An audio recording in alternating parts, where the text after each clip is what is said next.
विश्वानि देव सवितर्दुरितानि परास्व यद्भद्रं तन्नयास्व। ओम शांति शांति शांति। नमस्ते। हम सबको अपने घर के बाहर एक चौकीदार की आवश्यकता होती है कि वह चौकीदार हमेशा चौकस रहे, हमेशा अलर्ट रहे। कोई कुत्ता पालता है, कोई सीसीटीवी आजकल कैमरे लगाते हैं, तो चौकसी छोड़ सकता है, लेकिन कुत्ता ज्यादा चौकस रहता है। थोड़ी भी आहट आने में वो जाग जाता है। और कई बार कुत्ते को भी बहला फुसला लिया जाता है, तो सीसीटीवी कैमरा लगाते हैं कि इसके सोने का, इसके बहलाने फुसलाने का सवाल ही नहीं है। क्योंकि हमको घर की रक्षा करनी है और 24 घंटे करनी है, अलर्ट होकर के करनी है। कि कोई भी सायरन लगा देते हैं, थोड़ा भी मूवमेंट हुआ तो सायरन बजने लगेगा। गाड़ियों में भी सायरन लगा देते हैं, क्योंकि चीज़ों का इतना महत्व है, क्योंकि चीज़ों के पीछे बहुत मेहनत लगी है, पुरुषार्थ लगा है। उसे कोई ऐसे ही यूं ही छीन ले जाए तो दुख होता है। इसलिए अलग अलग हम यंत्र का उपयोग करते हैं चीज़ों की रक्षा करने के लिए। ठीक उसी तरह हमको रक्षा करनी चाहिए अपने आत्मा की, जो सबसे ज्यादा बहुमूल्य है। जो सारे पुरुषार्थ फीके पड़ जाते हैं आत्मा की प्राप्ति के लिए, परम पुरुषार्थ करना पड़ता है। परम पुरुषार्थ, और केवल मनुष्य का ही नहीं, परमात्मा का भी पुरुषार्थ लगाए इस आत्मा को मुक्त करने के लिए।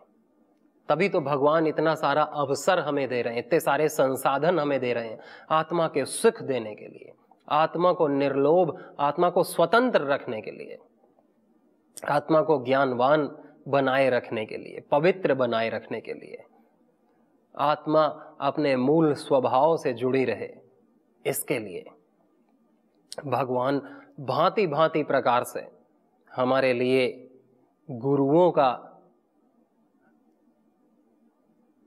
व्यवस्था करते हैं, नियोजन करते हैं, सत्संग की, शास्त्रों की।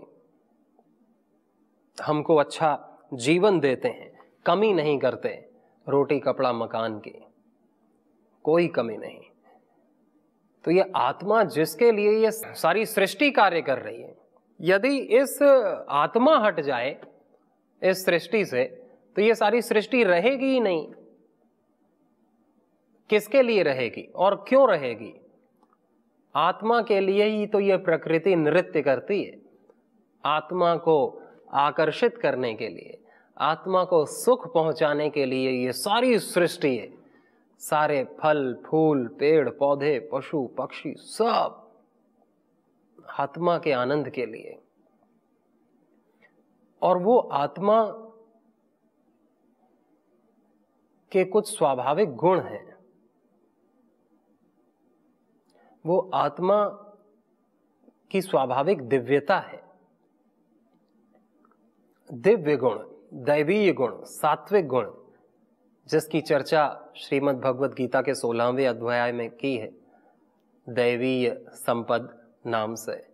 अभयम सत्व संशुद्धिर ज्ञान योग व्यवस्थिति दानम दमश्च यज्ञश्च स्वाध्यायस्तप आर्जवम अहिंसा सत्यम क्रोधस्त्यागः शांतिरपैशुनम दया भूतेषु लोलुप्त्वम मार्दवम ह्रीर चापलम तेजः क्षमा धृतिः शौचम अद्रोहो नातिमानिता भवन्ति संपदम दैवीम अभिजातस्य भारत। ये सारे दैवीय गुण, आत्मा की सात्विकता, पवित्रता, शांति, आनंद, उत्साह, ज्ञान, जिससे आत्मा अपने स्वभाव में रहती है। हर प्रकार के दुख से, दौर्मनस्य से, व्याधि से, संशय से, प्रमाद से असत से दूर रहती है, क्लेशों से दूर रहती है, उस आत्मा के कारण ही इतने सारे जीवन हमें मिले, और जिसके आत्मा के कारण से ही हम इतना सब कुछ कर पाते हैं इस जीवन में। कितनी मेहनत करते हैं, कितना हम रिस्क लेते हैं, कितना हमें व्याधि होती है, कितना सरदर्द होता है, कितनी टेंशन लेते हैं, इस आत्मा से ही। और इस आत्मा की रक्षा करना बहुत जरूरी है। जिस प्रकार यंत्रों के माध्यम से हम संसाधन की रक्षा करते हैं, वैसे ही हमको स्वयं की रक्षा करनी चाहिए, यानी आत्मा को आत्मा की रक्षा करनी चाहिए। किससे करनी चाहिए? असत से करनी चाहिए, दोषों से करनी चाहिए, जो कि आत्मा को नष्ट कर देते हैं, आत्मा को मलिन कर देते हैं। जैसे कि सूर्य के प्रकाश को बहुत सारे बादल आके घेर लेते हैं, वैसे ही आत्मा के प्रकाश को बहुत सारे अज्ञान, अविद्या, क्लेश के बादल आके ढक लेते हैं, और फिर आत्मा आत्मा रहती नहीं, आदमी मरा हुआ रहता है, आत्मा मरी हुई रहती है। फिर जीवन में कोई आनंद नहीं, कोई सुख नहीं, ना अपने लिए, दूसरों के लिए तो दूर की बात है। इसलिए व्यक्ति का सबसे बड़ा कर्तव्य है अपनी रक्षा करना, अपनी रक्षा करना असत से, दोषों से, दुर्गुणों से, जो हम जानते हैं, अपने जाने हुए असत से असंबद्ध रहना, उससे कोई संबंध ना बनाना। ये कितनी बड़ी बात है।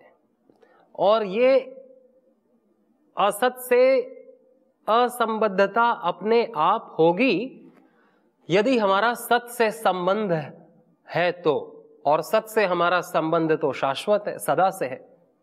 बस उस संबंध को मानना, अनुभव करना और अनुभव में सदा रखना, उसे अपनी स्मृति में, उसे भूल न जाना। नहीं तो हम अपने संबंध ही भूल जाते हैं। भूलना सबसे बड़ी दिक्कत है। सबसे बड़ी कोई दिक्कत है तो सत्य को भूल जाना, जो कि मनुष्य के लिए बहुत आसान है। भूलना, हमारा शाश्वत संबंध है भगवान के साथ, लेकिन वो संबंध जिसके कारण से भगवान हमारे हृदय में विराजमान है, हमारे सारे किए गए कर्मों का यथा योग्य फल देते हैं, हमको आनंद, शक्ति, ऊर्जा, उत्साह, प्रेरणाएं देते हैं, लेकिन वो संबंध हमारे किसी काम का नहीं होता यदि हम उस संबंध को भूल जाते हैं। भगवान को तो याद है वो संबंध, हम भूल जाते हैं। जैसे कि कोई अपने माँ बाप को भूल जाए क्योंकि किसी ने उसे बताया नहीं कि ये तुम्हारे बाप हैं, ये तुम्हारी माँ है। क्योंकि बच्चा पैदा होता है तो इतना तो बुद्धि होती नहीं कि वो पहचान ले अपने माता पिता को। वो घर में रहता है, उसके बड़े बताते हैं कि ये इनको माँ बोलो, इनको पिता बोलो, तो वो याद रखता है। इसी तरह हमारे ऋषि हमें बताते हैं कि तुम आत्मा हो और वो परमात्मा है, वो तुम्हारा सच्चा पिता है और वही तुम्हारा पिता है, वही तुम्हारा सब कुछ है। तुम ध्यान में भी जाओगे तो वही, उसी तत्व को, उसी संबंध को शाश्वत पाओगे। और जब तक तुम ध्यान में नहीं जा रहे तब तक हमारी बात मान लो, या तो मान करके उसी की भक्ति करो, या तो जान करके उसी में रमण करो, तो भी तुम वहीं पहुंचोगे जहां मानने से पहुंचोगे, जहां जानने से पहुंचोगे, दोनों से वहीं पहुंचोगे। लेकिन अगर भूल गए तो फिर न जानने से कुछ होगा न मानने से कुछ होगा। मान लो किसी ने आज जान लिया ध्यान करके और फिर वो भूल गया, तो वो संबंध कैसे निभा पाएगा, उस संबंध का लाभ कैसे उठा पाएगा? क्योंकि संबंध तो दोनों तरफ से होता है, दोनों तरफ से, वन साइडेड नहीं होता, दोनों तरफ से होता है। इस तरफ से संबंध निभाया जाएगा तो इसको लाभ होगा, और इस तरफ से संबंध निभाया जाएगा तो इसको लाभ होगा। परमात्मा को तो कोई लाभ चाहिए नहीं, वो तो अपना संबंध निभा रहा है। और हमें चाहिए, क्योंकि हम अल्पज्य हैं, हमको ईश्वर का ज्ञान, उसका आनंद, उसकी शक्ति चाहिए, तो हमें संबंध याद होना चाहिए। और केवल याद ही नहीं होना चाहिए, वो संबंध हमारा स्वाभाविक संबंध हमारी स्मृति में बनाओ। केवल वृत्ति से न याद हो कि वो हमारा है, हमारा है, हमारा है, रटते रहे हम उसे जान जाएं। जिस प्रकार से हम ये जानते हैं कि मैं आदमी हूं, मैं पुरुष हूं, जिस प्रकार से मैं ये जानता हूं कि मैं भारतीय हूं, मैं ये जानता हूं कि मेरे पिता ये हैं, मेरी माता ये हैं, मेरे गुरु ये हैं, मैं ये कर रहा हूं, इससे कहीं ज्यादा कॉन्शियसनेस से, जो मुझे एक पल भी भूले ना, उस कॉन्शियसनेस से, जिस कॉन्शियसनेस से मीराबाई ने भगवान को अपने पति रूप में स्वीकार किया, जिस चेतना से यशोदा मैया ने भगवान कृष्ण को अपना पुत्र स्वीकार किया, इसी तरह कोई भी संबंध जोड़ सकता है उस एक शाश्वत संबंध से। उसी के बहाने वो ध्यान में रहेंगे, याद रहेंगे। ये जप आदमी क्यों करता है, ध्यान क्यों करता है, भजन कीर्तन क्यों करता है, कि हमारी स्मृति में वो संबंध बना रहे। लेकिन जब तक भजन कीर्तन चलता है तब तक याद रखता है आदमी, या तब तक भी नहीं, भजन कीर्तन यहां मुंह से चल रहा है, दिमाग संसार में दौड़ रहा है। वो तो कोई भले व्यक्ति हैं जो कम से कम जब तक जप कर रहे हैं, जब तक कीर्तन कर रहे हैं, तब तक तो भगवान का ध्यान रख रहे हैं कि वो शाश्वत हमारा है। लेकिन फिर भूल जाते हैं, क्योंकि 24 घंटे तो करेंगे नहीं। लेकिन अभ्यास, स्वीकार करना, इसमें अभ्यास की भी जरूरत नहीं है। क्या कोई जब किसी का विवाह होता है तब पति क्या अभ्यास करता है जानने के लिए कि ये मेरी पत्नी है, कहीं मैं भूल ना जाऊं कल सुबह? उसको रटता है? ना ना, वो तो स्वीकार कर लेता है, आत्मा के अंदर तक घुस जाता है वो संबंध, कि वो उसे भूल नहीं सकता। अब उसे भुलाने के लिए करोड़ों जन्म लेने पड़ेंगे। याद तो एक पल में हो गया कि भाई संबंध है, और इस प्यारी से मेरा संबंध है, या इस प्यारे से मेरा संबंध है, और उसमें बहुत उसी के चेतना में रहते हैं फिर वो, जब तक उसमें खटास नहीं पड़ती तब तक। लेकिन भूल नहीं पाते, फिर वो चित्त में सदा के लिए अंकित हो जाता है वह संस्कार। लेकिन उससे संबंध बनाना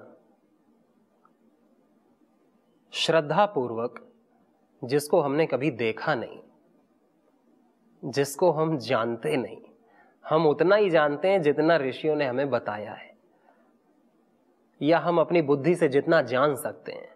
और ये बुद्धि ईश्वर के बारे में जान ही कितना सकती है, जिसके बारे में हम पूरा नहीं जानते, जिसे हमें देखा नहीं। मीरा ने उससे संबंध बनाया, ना तो कभी कृष्ण को मिली, ना तो कभी देखा, लेकिन उससे संबंध बनाया, ईश्वर मान करके संबंध बनाया कि वो मेरा है। बिना संबंध के कुछ भी संभव नहीं हो पाएगा। संबंध स्वाभाविक है, प्राकृतिक है। संबंध ये नहीं कि ईश्वर से संबंध होगा तो ही संबंध होगा। संबंध तो कहीं ना कहीं व्यक्ति के होने ही है। वो पैदा होते ही संबंध हो गया हमारा इस सृष्टि से, भले ही हम माने ना माने। सृष्टि को हम गंदा करें या इसका दोहन करें, कुछ भी करें, भले ही अपने माँ को ना माने, बाप को ना माने, उनकी भी कई लोग हत्या ही कर देते हैं, दुख पहुंचाते हैं, भले ही माने, लेकिन संबंध तो अपने आप जुड़ते ही हैं इस शरीर के आते ही। लेकिन ये शारीरिक संबंध है, कुछ खून के संबंध होते हैं, कुछ मानने के संबंध होते हैं। तो वो सारे संबंध भी हैं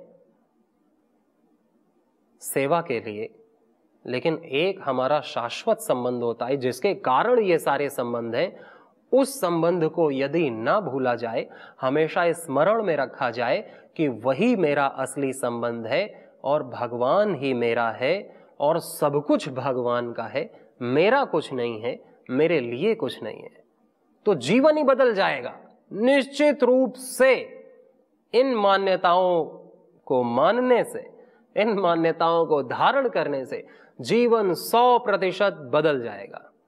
फिर व्यक्ति अपने लिए नहीं जिएगा, अपने सुख के लिए किसी का दोहन नहीं करेगा, अपने सुख के लिए समय नहीं लगाएगा,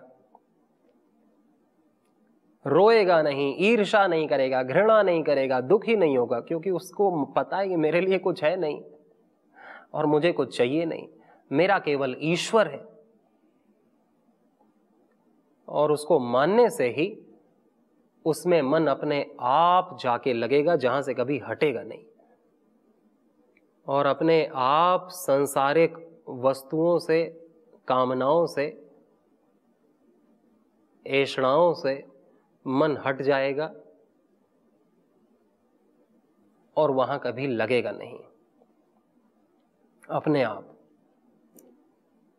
उदारता, स्वाधीनता, प्रेम की अभिव्यक्ति, साधन की अभिव्यक्ति अपने आप होगी, साधना की व्यक्ति अपने आप होगी अभिव्यक्ति, और वही असली साधन है जो अपने आप अभिव्यक्त होता है, जिसे करना नहीं पड़ता, वो असली साधन है। और वही असली संबंध है जो कभी टूटता नहीं, शरीर में भी, शरीर के बाद भी, हमारे कुछ भी करने से वो संबंध कभी टूटता नहीं, वही असली संबंध है। बाकी इस संसार के सारे संबंध सेवा के लिए, ईश्वर का संबंध प्रेम के लिए, और हमारा अपने लिए क्या संबंध है? हमारा अपने से तो कोई संबंध नहीं, हम तो एक ही हैं, एक में संबंध थोड़ी होता है। तीन ही चीज है, ईश्वर, जीव, प्रकृति। तो जीव का संबंध ईश्वर के साथ भी है और प्रकृति के साथ भी है। जीव का संबंध प्रकृति के साथ सेवा का है और ईश्वर के साथ प्रेम का है। और स्वयं का क्या कर्तव्य है? स्वयं का कर्तव्य स्वयं को जानना, स्वयं को जानना कि मेरा संबंध ईश्वर के साथ है, और उसका ज्ञान रहना प्रतिपल कि गलत जगह यह संबंध, असत से यह संबंध ना जुड़े, असत से संबंध ना जुड़े, आसक्ति से संबंध ना जुड़े, वहां हमेशा के लिए तार कट, विवेक पूर्वक संबंध रहे मेरा इस प्रकृति के साथ, लेने के लिए नहीं, प्रकृति से जो मिलाए देने के लिए। हम प्रकृति को क्या दे सकते हैं? हम तो कुछ है नहीं हमारा कि जो हम दे सकें, लेकिन फिर भी भगवान के विधान से कुछ सामान हमारे पास, हमारे पाले में आ गया है, इकट्ठा हो गया है, वो हमारा तो नहीं, न तो वो सदा से हमारा था, न सदा हमारा रहेगा। इतना ज्ञान तो हमारे पास भी है, हम लॉजिकली सोच सकते हैं। उसी से सेवा करना, जितना हमारे पास योग्यता है, सामर्थ्य है, संसाधन है, उसी से संसार की सेवा करना, क्योंकि संसार के साथ हमारा संबंध है, क्योंकि ये शरीर ही, ये मन, बुद्धि, ये सब संसारिक है, ये सब संसार का ही बना हुआ है, पंच तत्वों का ही है, प्रकृति का ही अंश है। संसार से मिला शरीर संसार के लिए, ईश्वर की आत्मा है, ईश्वर की आत्मा ईश्वर के प्रेम के लिए, ईश्वर के साथ और कोई संबंध नहीं हो सकता प्रेम के अलावा। और जहां प्रेम होता है वहां स्मृति अपने आप होती है, वहां ध्यान अपने आप लगता है। ये थोड़ी कि हम कहें हम प्रेम तुमसे करते हैं लेकिन हम ध्यान दूसरे का रखते हैं, हमारा ध्यान दूसरी तरफ जाता है, ऐसा नहीं। जिससे प्रेम होता है अपने आप ध्यान, स्मृति, हर पल वही छाया रहता है। तो छाया रहे प्रभु ईश्वर हमारे मस्तिष्क में, तो अपने आप मन लग नहीं सकता है दुर्गुण दोषों में, क्योंकि ईश्वर से रस की प्राप्ति होगी। या संसार से जब हम निष्काम सेवा करते हैं तो रस की प्राप्ति होती है, या जब हम स्वयं को जानते हैं तो अपने को जानने से भी रस की प्राप्ति होती है। जब जीवन में रस आता है तो नीरसता दूर हो जाती है, और सारे भोग जब ही होते हैं जब जीवन नीरस होता है। नीरस जीवन में ही हम बहुत सारी चीजें भोगना चाहते हैं, फिर हम वस्तुओं से, पद से, सम्मान से, धन से, ऐश्वर्य से रस चाहते हैं कि इन चीजों से ही हमें रस मिले, भले ही क्षणिक मिले, क्योंकि हमारे पास नो ऑप्शन, कोई ऑप्शन नहीं है इसके अलावा कि हम क्या करेंगे, हम कैसे रस प्राप्त करेंगे। तो अनेक अनेक कामनाएं, भोग वासनाएं भोग ली जाती हैं, फिर उसके संस्कार बनते हैं, फिर वो हमें और भुला देता है हमारे असली संबंध को। इसीलिए बोला गया त्याग, कि हर कामना का त्याग, वस्तु का त्याग करो या ना करो, उसकी कामना का, उसकी आसक्ति का त्याग करो, वस्तुओं का त्याग, संसार का त्याग करो या ना करो, लेकिन संसार से संबंध का त्याग करो। असत, असत का त्याग, असत रहे जीवन में या ना रहे जीवन में, वो हमारे बस की बात नहीं। हमारे बस की बात क्या है कि हम असत से, बुराइयों से अपना संबंध तोड़ दें, अपना संबंध तोड़ दें। किससे? संसार में जो हमने बुराई मान रखी है, असत है, संसार की तामसिकता, राजसिकता, बहुत सारी भोगों की से सुख की कामना, रस लेने की कामना, ये जो हमने संबंध जोड़ रखा है अपने और संसार का, ये संबंध तोड़ना, क्योंकि ये सच्चा संबंध नहीं। सच्चा संबंध है हमारा संसार के साथ रस देने का, सेवा करने का। रस का दाता बनाया है प्रभु ने हर आत्मा को, भिखारी नहीं बनाया, नीरस नहीं बनाया, बहुत सारा रस दे के भेजा, सुख दे के भेजा, और वो रस को बांटने में लगाया कि जितना हो सके बांटो, तुम्हारा रस कभी नहीं खत्म होगा। लेकिन ये संसार तुम्हारे रस को प्राप्त नहीं कर पाएगा। नहीं तो संसार के रस को तुम भी प्राप्त कर लेते, तुम तो प्राप्त नहीं कर पा रहे हो। रस का दाता तो हर जीव को बनाया, लेकिन रस का भोक्ता केवल भगवान ने अपने को ही बनाया है कि तुम्हारे प्रेम को मैं प्राप्त कर सकता हूं, तुम्हारा प्रेम केवल मेरे लिए है, तुम्हारा प्रेम केवल मैं समझ सकता हूं, केवल मैं प्राप्त कर सकता हूं। तो रस का भोक्ता केवल ईश्वर है, केवल भगवान है, और रस के दाता हम सभी हैं। लेकिन हम रस देने में लगे हैं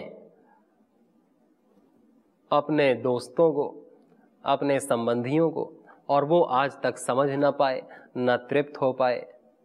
उनको रस से मतलब नहीं है, उनको मतलब है कि हमारी सेवा करे कोई। वो मन में हम माता का काम करते हैं, पिता का काम करते हैं, पिता खुश हो जाते हैं, बस इतना ही होने चाहिए। हम किसी मित्र का काम करते हैं तो मित्र खुश हो जाता है, बस इतना ही चाहिए। ये थोड़ी कि हमारे मन में तुम्हारे लिए बहुत प्यार है लेकिन हम तुम्हारा एक काम नहीं करेंगे तो कोई खुश होगा क्या? कोई खुश नहीं होगा। कि हम माता पिता से बहुत प्रेम करते हैं, ना तो हम एक बात पिता की मानेंगे ना एक बात माता की मानेंगे, वो तो घर से भगा देंगे कि तू तो हमारा कोई काम नहीं करता है, अब प्रेम का क्या हम अचार डालें तेरे। प्रेम का भोक्ता कोई व्यक्ति नहीं हो सकता, ना तो हम किसी के हो पाए आज तक। सेवा तो हमने ली है, अपने गुरु से भी कितनी सेवा ली, ले ही रहे। बिना सेवा लिए तो कोई नहीं रह सकता, सभी को चाहिए। इसलिए हमें सेवा दिए बिना भी कोई नहीं रह सकता। सेवा के भाव से ही हमें दूसरों का हित करना चाहिए। जहां तक प्रेम का मामला है तो उसका भोक्ता कोई व्यक्ति नहीं है, उसका भोक्ता केवल ईश्वर है। हम सब प्रेम के दाता हैं। कितनी बड़ी बात है, भगवान ने हमें दाता बनाया कि हम पूरी पृथ्वी से प्रेम कर सकें। और जब हम निष्काम प्रेम सबके प्रति करते हैं तो वो प्रेम भी परमात्मा ही स्वीकार करते हैं। भगवान ने बोला ना, यज्ञ तपसाम भोक्तारम सर्वलोक महेश्वरम अहम हृदय सर्वभूतानाम ज्ञात्वा माम शांति मृच्छेते, कि मैं ही भोक्ता हूं तुम्हारे यज्ञ का, तुम्हारे तप का, तुम्हारे प्रेम का, मैं ही भोक्ता हूं और मैं सबके हृदय में विराजमान हूं, तुम्हारे भी, मेरे भी, सबके। और मुझे जान के ही शांति प्राप्त होगी। मुझसे संबंध जो सदा से है, जो सदा रहेगा, उस संबंध में जब जियोगे तभी शांति आनंद प्राप्त होगी। सभी को बहुत सारी शुभकामनाएं। नमस्ते।